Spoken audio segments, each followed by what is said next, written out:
Assalamu alaikum. I welcome you all on the platform of digital academic provided by Moonlight International Publishers. Hello, my dear students. I'm your maths teacher. My name is Aisha. Where today's topic is about data. Definition अगर हम देखें, if the observation of series is divided into groups and the groups are bounded by limits. मैंने एक limit generate कर दी थी ना कि 1 से 5 तक के नंबर जो है वो कितने स्टूडेंट्स ने लिए ये बताने हैं. सो 1 to 5 मेरे पास एक लिमिट आ गई है. मैंने क्या किया, इस लिमिट के अकॉर्डिंग पूरी क्लास जनरेट कर दी है. Then each group is called the class. अब जो इसमें रेंज मैंने बताई है ये क्या है, क्लास इंटरवल है या क्लास है आपके पास. अगर आगे हम बात करें क्लास लिमिट की, क्लास लिमिट क्या है, and values of the class मेरे पास क्लास लिमिट है 1 to 5, so 5 is the class limit. 6 to 10, 10 is the class limit. कि 10 से आगे अगर 11 मार्क्स आ रहे हैं तो 11 मार्क्स में इसमें कंक्लूड नहीं करूंगी, वो डेफिनेटली मुझे थर्ड वाली रो में जाना पड़ेगा. अब हम बात करेंगे लोअर क्लास. अब क्लास लिमिट दो तरह की होती है, एक स्टार्टिंग लिमिट और एक एंड लिमिट. अगर मैंने 1 से 5 की बात की है तो दैट मीन्स कि मेरे पास कम से कम नंबर कौन से इस ग्रुप में, इस रो में जो मैंने नंबर लिखने हैं वो कम से कम क्या है 1, और ज्यादा कितने स्टूडेंट्स ने लिए होंगे 5 लिए होंगे. अगर मैं बात करूं 21 से 25 तक, इट मीन्स के 21 मेरे पास लोएस्ट क्लास लिमिट है कि 21 कम से कम नंबर होंगे तो मैं यहाँ लिखूंगी, और मेरे पास 25 मैक्सिमम है कि 25 नंबर्स होंगे तो मैं इस कॉलम में लिखूंगी, और इनके दरमियान भी होंगे तो मैं इसी कॉलम में कंसीडर करूंगी. जो मैंने फर्स्ट लोअर लिमिट डिसाइड की कि ये नंबर मैं स्टार्ट से लूंगी, और वो नंबर जहां मैंने उसको एंड किया that is my upper class limit. Lower class limit and upper class limit इसको कहते हैं. आफ्टर दैट हम डिसाइड करेंगे क्लास बाउंड्रीज. अगर आपके पास कुछ ऐसा डाटा हो जो कि कॉन्टिन्यूसली आ रहा हो तो उस केस में मैं क्या करूंगी, मैं क्लास बाउंड्रीज बनाऊंगी. क्लास बाउंड्रीज कैसे बनाएंगे, आपने क्या करना है, लोअर क्लास लिमिट और अपर क्लास लिमिट को इस तरह अरेंज करना है कि फर्स्ट कॉलम की upper class limit next column की लोअर क्लास लिमिट से मैच होती हो. लाइक मेरे पास यहाँ नंबर थे 1 to 5, 6 to 10, 11 to 15, 16 to 20, 21 to 25. For example मेरे पास इतने नंबर थे. अब जब मैंने इनकी क्लास बाउंड्रीज बनानी है तो मैं क्लास बाउंड्रीज कैसे बनाऊंगी, मैं 1 में से 1/2 यानी कि हाफ माइनस करूंगी 0.5, 1 में से 0.5 माइनस करूंगी और 5 में 0.5 ऐड करूंगी. यही काम मैं बाकी रोज में भी करूंगी. लाइक अगर मैं 1 में 0.5 माइनस करती हूँ तो मेरे पास आएगा 0.5 डैश, डैश मीन्स कि यहाँ से रेंज आ रही है 5.5. देन अगला 6 में से अगर मैं 0.5 माइनस करूंगी तो मेरे पास आ जाएगा 5.5. अब आप गौर से देखें कि फर्स्ट रो की जो अपर लिमिट थी वो सेकंड रो की लोअर लिमिट से मैच कर गए, तो ये कुछ इस तरह आ जाएगी 0.5 to 5.5, 5.5 to 10.5, 10.5 to 15.5, 15.5 to 20.5. कुछ इस तरह की आपके पास लिमिट्स आ जाएंगी. आफ्टर दैट हम डिस्कस करेंगे टेली बार्स. अब स्टूडेंट्स कोई चीज कितनी दफा आ रही है दैट इज फ्रीक्वेंसी. फ्रीक्वेंसी को रिप्रेजेंट किया जाता है टेली बार से. टेली बार्स और टेली मार्क्स आपके पास वर्टिकल लाइंस है जिनको हम लगाते हैं कि कोई चीज कितनी दफा रिपीट हो रही है हमारे पास इस क्लास इंटरवल में.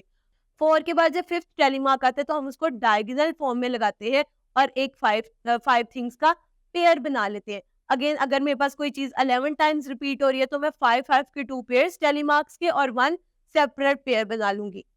इसके बाद हम डिस्कस करेंगे class marks and mid points. Class mark and mid point किस चीज को कहते हैं.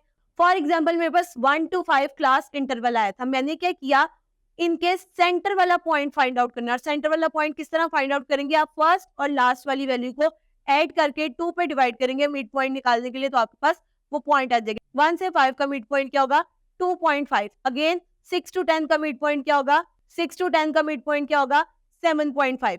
इस तरह आपने सबका मिड पॉइंट फाइंड आउट कर लेने. सो स्टूडेंट्स आफ्टर दैट हम डिस्कस करेंगे frequency of class interval. Frequency of class interval का क्या मतलब है, the frequency of class interval is the total number of terms falling in the class interval. कोई एक नंबर कितनी दफा किसी क्लास के अंदर क्लास लिमिट के अंदर आ रहा है दैट इज योर फ्रीक्वेंसी, और इस चीज को क्या कहेंगे हम, फ्रीक्वेंसी ऑफ क्लास इंटरवल कहेंगे.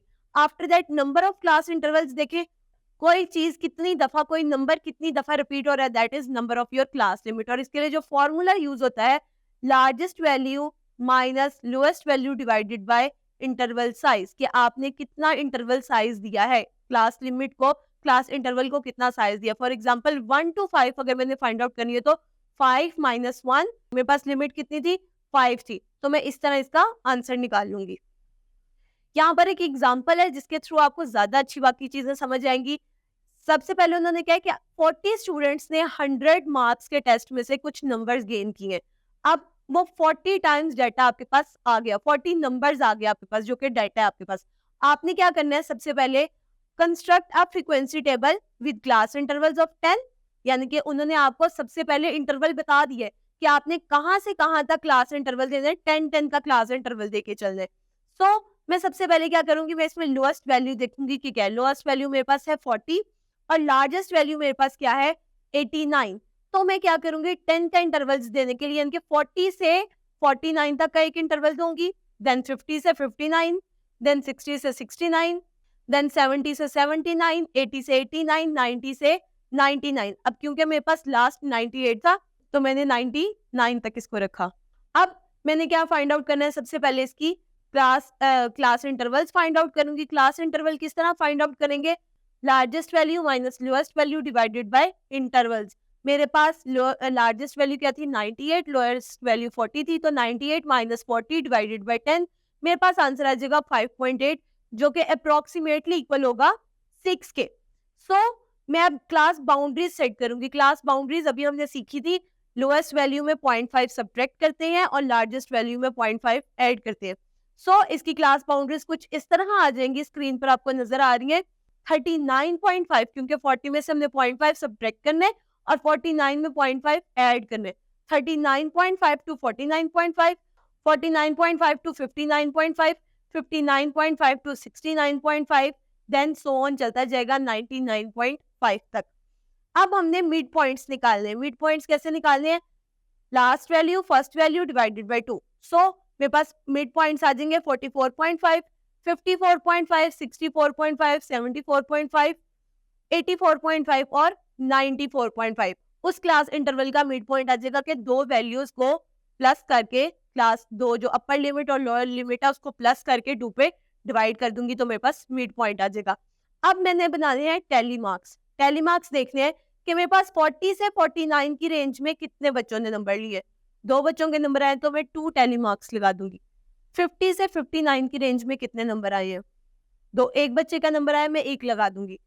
60 से 69 तक कितने बच्चों के नंबर आए, 6 बच्चों के नंबर आए। 6 आए हैं तो मैं 6 लाइंस लगा दूंगी।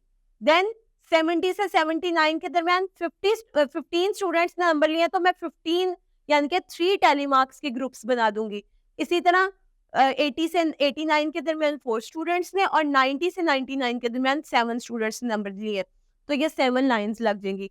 अब मैंने इनकी फ्रीक्वेंसीज देखनी है। फ्रीक्वेंसी देखने के लिए आपको दोबारा से डाटा नहीं देखना, टैली मार्क्स को काउंट करके आप सामने लिखेंगे। फर्स्ट में मैं लिखूंगी 2, then 1, then 6, then 15, then 4, then 7 और जब मैं इन सबको प्लस करूंगी तो मेरे पास आंसर आ जाएगा 40।